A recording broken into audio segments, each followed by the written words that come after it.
Hey guys, it's Penelope in London, and we're looking at the chart. It's the 29th of January 2026, and you can ignore the time up there. It says 9 p.m.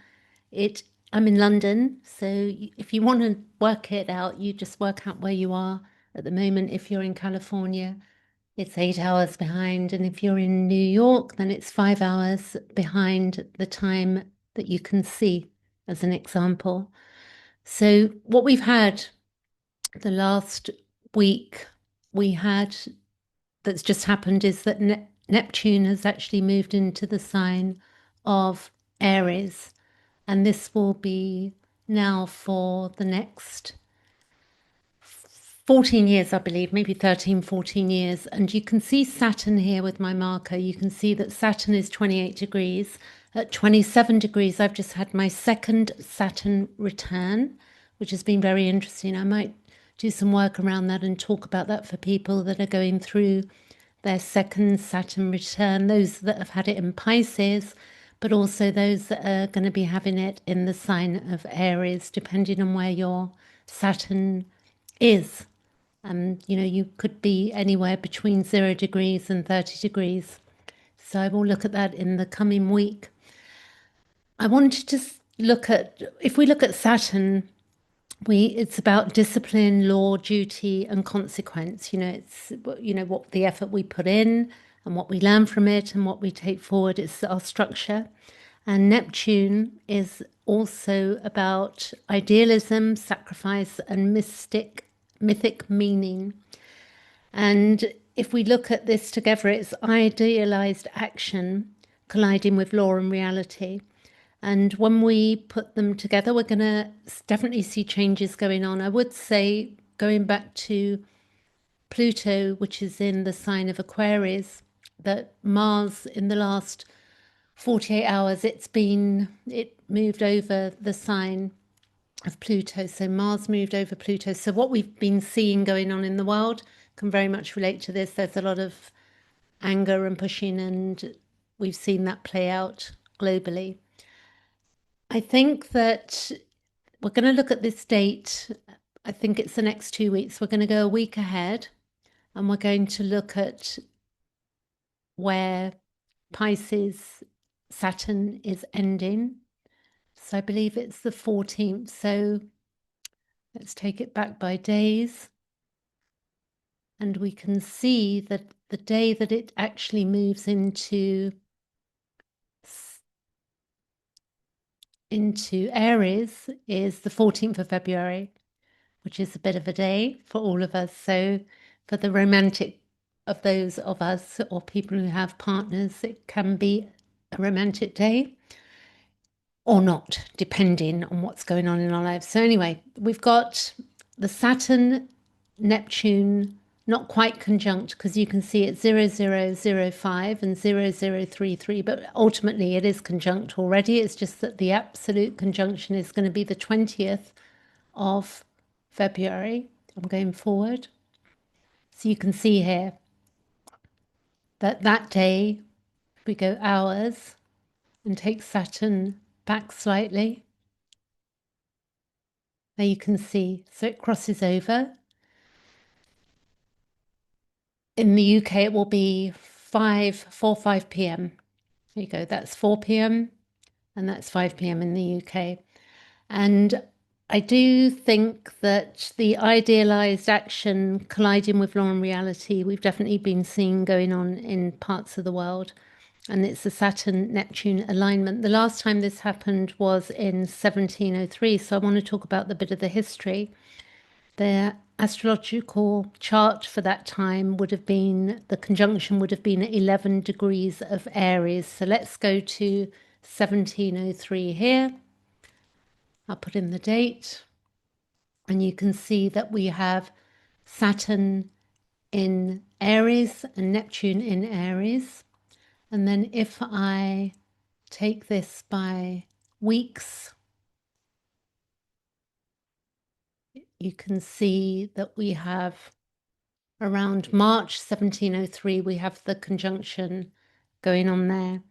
And if we remember, Saturn is our limits, order and responsibility. Neptune is ideals, dreams, dissolution, collective inspiration. And Aries is initiation, our identity, action, conflict, and leadership. So if we looked at that Aries being the first house, as you can see here, astrologically, it will be falling in different places for us. For me, this conjunction that's happening on the 20th of February is in my fourth house. So if we definitely look at our own chart, because it's going to mean different things for us, and then it's going to be dependent on what other aspects are involved from our chart to this conjunction that's going to make it more personal to us. The history of March 1703, there was some events. There was a Recruiting Act 1703, military mobilization. England enacted the Recruiting Act, conscripting unemployed men into armed service to fight in the colonial theatre of the War of the Spanish Succession. So here the astrological meaning would be Saturn's discipline plus Neptune, collective purpose, pushed nations into structured conflict. Aries brings impulsive, assertive action, reflective of national will mobilizing for war. So that I'm not suggesting that that's where we're heading, but this could work in different ways. It could be with Uranus moving into the sign of Gemini also. It could be with our communications. There could be that sense that where there's restrictions, but there's also big dreams there as well. There was an incident, also the siege of Guadalupe imperial confrontation, and that was in March 1703. And it was an English army attempted to seize Guadalupe, I hope I'm pronouncing it right, from the French in the Caribbean. So again, Neptune's ideals of expansion mixed with Saturn's rigid military structure under Aries, assertiveness can manifest as aggressive maneuvers over territory and national ambition. And we're also seeing that go on at the moment, which is fascinating. There was an incident, it was spelt AKO, and excuse, I don't know the pronunciation, but it's AKO incident and ordered Seppuku. Again, maybe my pronunciation is not right. I could have checked, but I didn't. So that was in March 20th, 1703 in Japan, and 46 of the 47 Ronin performed, I guess they were warriors, the ritual suicide ordered by the shogunate after they avenged their master.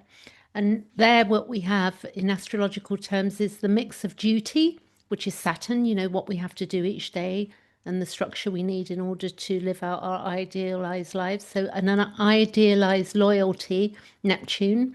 And we can see this at the moment. People have idealized loyalties and have quite a bit of difficulty of seeing both sides of the things.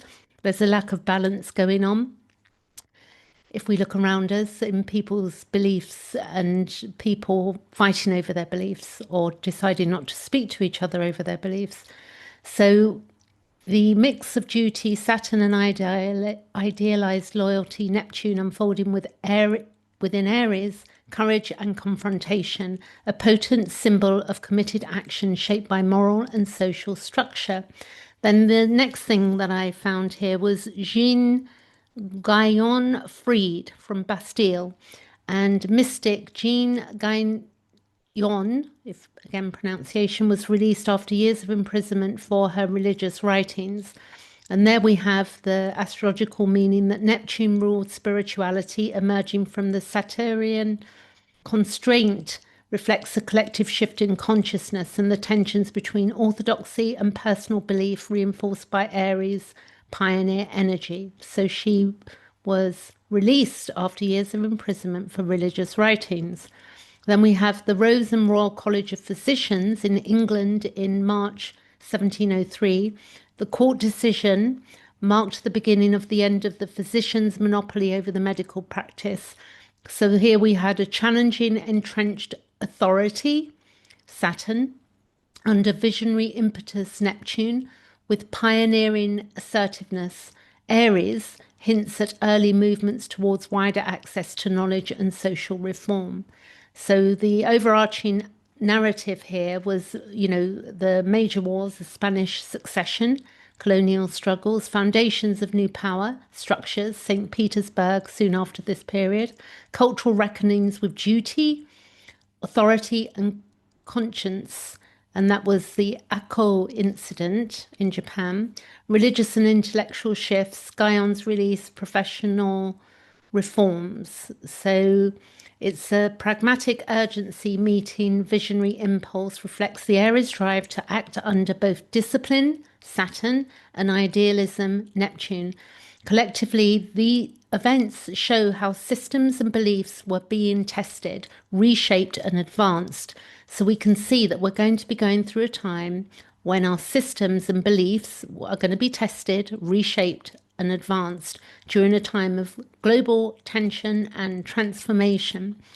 And if we can imagine that in March 1703, as an archetypal chart, it was 11 degrees Aries. It's a period where collective ideals demand structures. So whatever our ideals are, whatever we want to do, we need some structure in order to get to the place that they exist.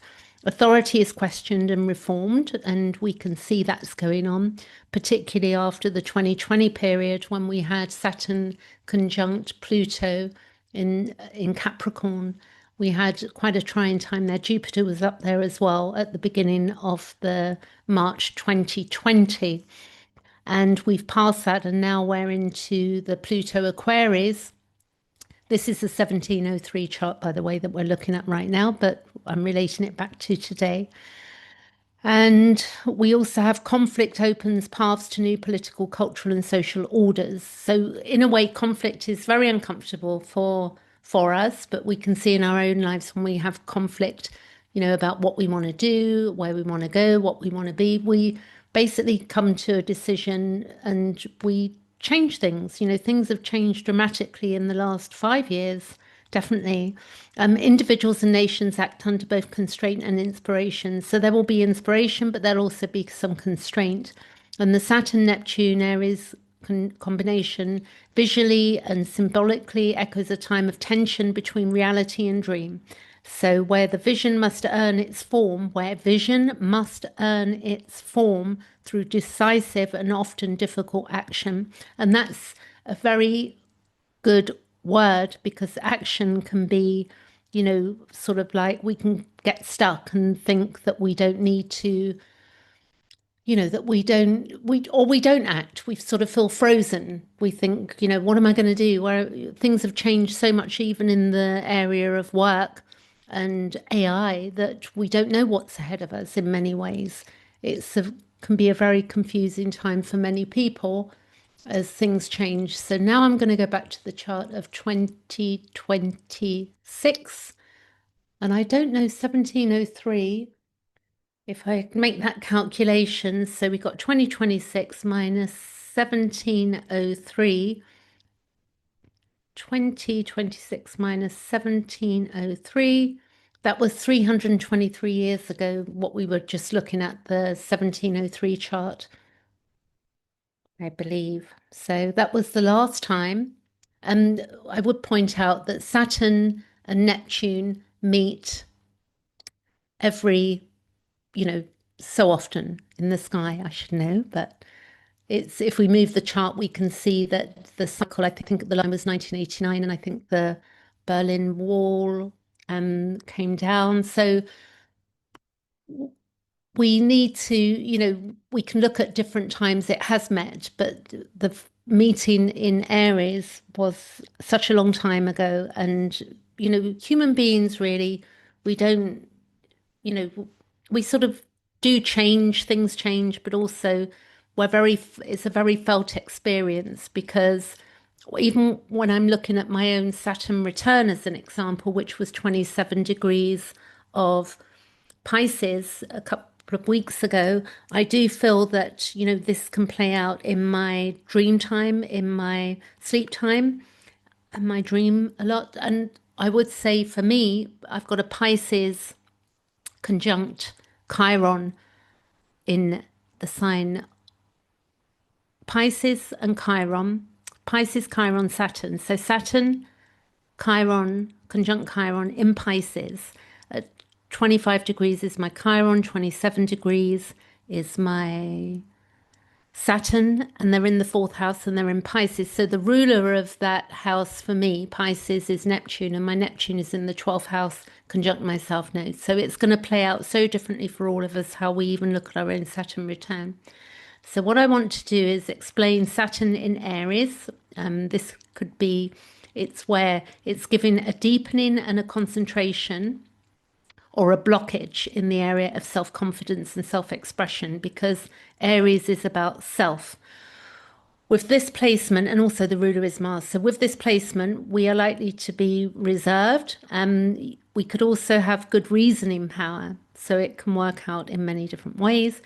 It's where we desire to better ourselves, and where we are eager to succeed in the world of tangible results. So Neptune are dreams.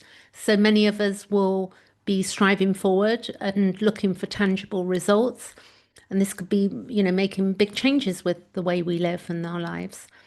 The purposeful expression of our will may, however, be inhibited by subconscious fears. So you can see we may know and feel intuitively that we need to make a change or go a particular way, but our fears can prevent action. So we really have to work on that, because often a lot of the fears that we have don't come true. And I've lived long enough to know that I've feared many things in my life that have never come to pass. So this can be a cross to bear, and we can definitely overcome the tendency and persistent effort over time. So we need to make the effort. Saturn will be in the sign of, if we take this chart forward, I'll show you how long Saturn will be in Aries. So we're going to go by months, because otherwise, if I do weeks, we'll be here forever. So here we go. We're starting at we got the 27th of March there. So I'm going to take it back to February. You can see February the 27th over there. Saturn is 1 degree of Aries. Go forward. We're going months. So this is March, April, May, June, July, August, September, and it does go retrograde a couple of times. So we're in 2027 here on this chart. If you look, 27th of May 2027 and 27th of June 2027, it's at 26 degrees, 27. Then it goes retrograde again, so we get our extra learning. And then in 2028, let's take weeks. We have, it'll be 29 degrees of Aries on the 6th of April 2028. I don't know if it goes retrograde again. I'm not going to go forward now to have a look to see if it falls back into the sign of Aries. So Saturn in Aries is where, it's to do with the head as well, because it's the first house in astrology, it's Aries, which is to do with this area of our body. And we may be shy or self-effacing, but and we may overcompensate. So we can be defensive or argumentative, and we need to, look at that, because sometimes we're projecting stuff onto people, or we have ideas and thoughts that are not really conducive to us achieving what we want. So we can also strongly assert ourselves, seizing control of situations, and this can be global as well. This is not just our individual lives. This is the whole governmental, the whole world. I think they're calling it the NWO. I think we know what that means, the New World, whatever you want to say. So it's also where we may have a powerful desire for freedom of expression that does not easily find its realization. Because I think we had a lot of stuff 2020, 2021, a lot of people were being deplatformed and stuff like that, and we've got back to a place recently where we very much can have some verbal expression on social media, but we're still sort of not fully free to say exactly what we want. And also there's a lot of laws changing with regard to communications, which can make it more difficult for people to reach each other as well. So, this is about striving to overcome our fears that we may have around expressing ourselves. So, you can work on that. And also, it's coming to a better of understanding of who we are and what we can achieve. Now, the Neptune in Aries, which I'm finding it quite difficult to find a lot of stuff on the Neptune in Aries, but I've, looked at several books and sort of I understand the archetype of Aries. The ruler is Mars. However, that's my fifth house personally. It will, whatever house it's in for you, as we know, the Neptune Aries conjunction, you can figure out it's in my fourth house, but Aries is also my fifth house. So Neptune in Aries can give us an attractive person. It can give us attractive personalities and strong psychic sensitivity and inclination to arts. And the mysticism of Neptune is mysticism. It is mysticism. So it's also where we can be vague or disconnected with life in the material plane. People may be getting more lost in AI and less time with people. So we have to watch that we are working in community with that Pluto in Aquarius, which is its togetherness. We can be individuated, but we do need, each other, for things that we want and need. And we can't live solely. We can't live in it. We can go and live in a cave, but I don't think it would be much fun. So we can also see where we can be self-deceptive. So we want to make sure that we're not being self-deceptive and have a proper conversation with ourselves, think things through. And it's also where we can relate to others with compassion, which is important, and empathy. But I can see there's this two-sided thing with the Pluto in Aquarius, where there is, there can be an ending, like I'm not going that way, I'm going another way. It's like splitting the path.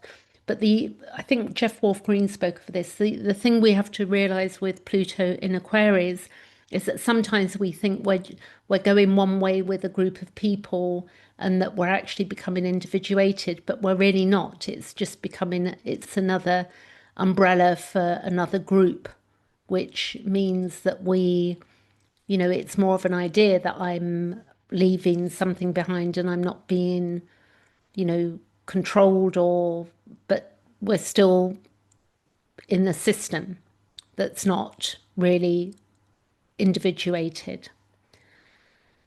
The other thing is, so we've got to watch out for self-deception and also compassion, but also we don't want, we have to be realistic with our compassion and empathy, but realizing that we are all human.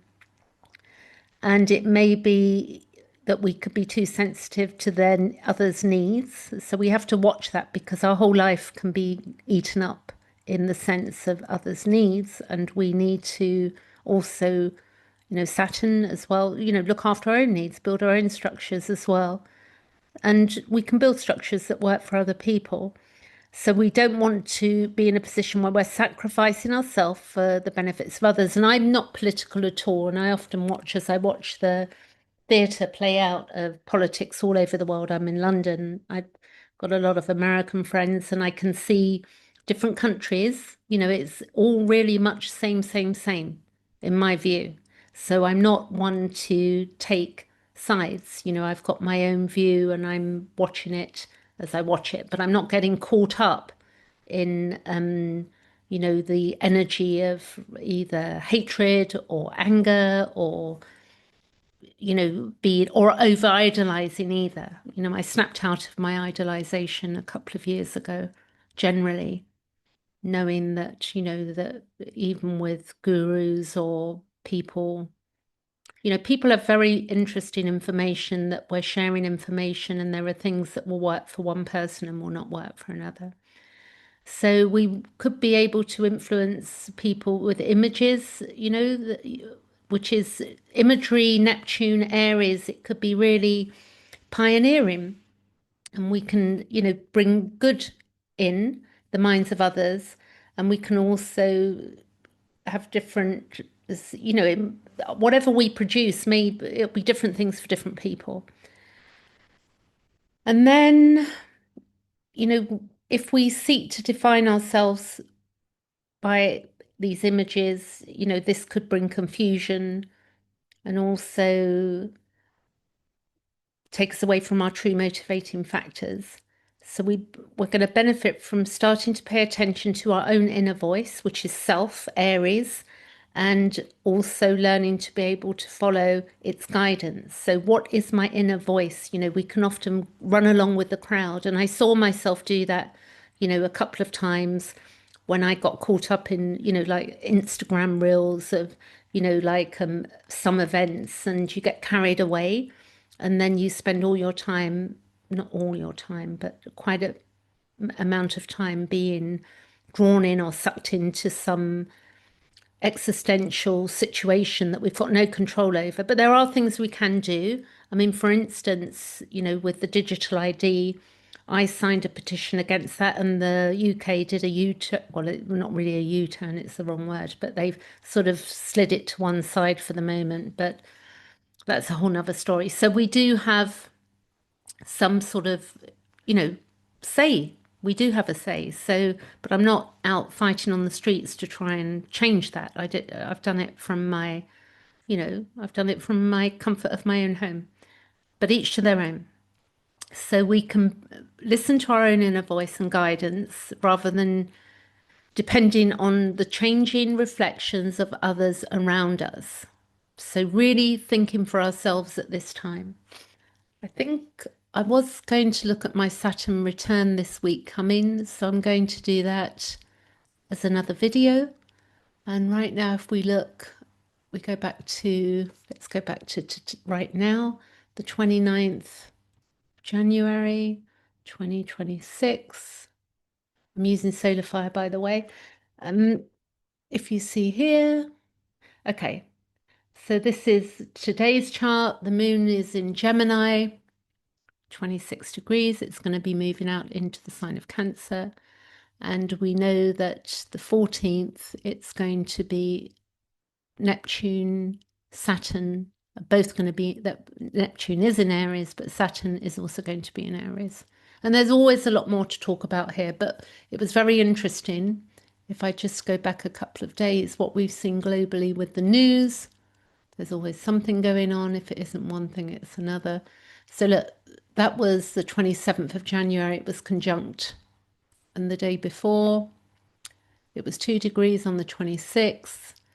And we saw, I've been seeing anyway, certain parts of America where there are certain things going on and that become spread across the world. And we get to see where we're at.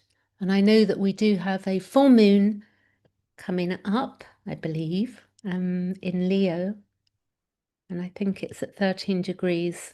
But again, this is just information, nothing set in stone. I think it can be a very felt experience rather than panicking that something outside us is going to happen, because a lot of stuff is in our imagination and we have the ability, you know, I help people with hypnosis. I also look at astrology and I mentor as well on, you know, helping people because I'm trauma informed in peer support work. So I also understand the depths of understanding the mind. I've spent a lot of time figuring things out. So there are no quick fixes, and astrology is one tool of many. Okay, you can check out my webpage below the link, below in the, you know, when I upload this to YouTube, you can just look below and you can check me out there. Thanks for watching, and I'll be back in a couple of days or a week with some more Saturn information.